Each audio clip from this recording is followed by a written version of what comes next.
नमस्कार मंडळी.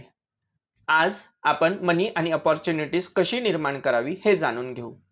Law of attraction नुसार आपण हा उपाय जाणून घेऊ. फार प्रयत्न करून सुद्धा अपॉर्च्युनिटी निर्माण होत नसेल, पैसा प्राप्त होत नसेल, तर हा उपाय निश्चित करावा. निसर्ग आपल्याला कुठलीही गोष्ट 45 दिवसात प्रदान करतो, पण ते आपल्याला घेता येत नाही.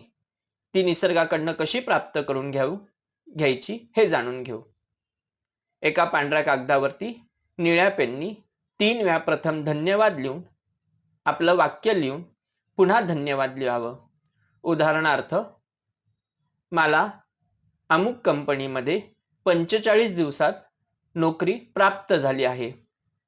मला अमुक रक्कम 45 दिवसात प्राप्त झाली आहे असं वाक्य लिहावं आणि तो कागद आपल्या घराच्या उत्तर दिशेला चिपकवावा. रात्री झोपतेवेळी आणि सकाळी उठल्यानंतर आराध्य देवताला नमस्कार करून हे वाक्य 3 वेळा बोलावं.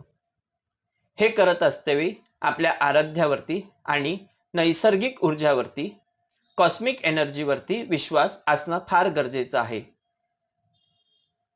एका वेळी एकच मॅनिफेस्टिंग करावं, जेणेकरून निसर्ग आपल्याला ते कार्यसिद्धीस नेईल. हा उपाय करून जर तुम्हाला यश आलं तर कमेंट बॉक्समध्ये निश्चित आपला अभिप्राय द्यावा. ह्यासोबत ती गोष्ट कार्यसिद्धीस नेण्यासाठी कष्ट आणि मेहनत करणं फार गरजेचं आहे. धन्यवाद.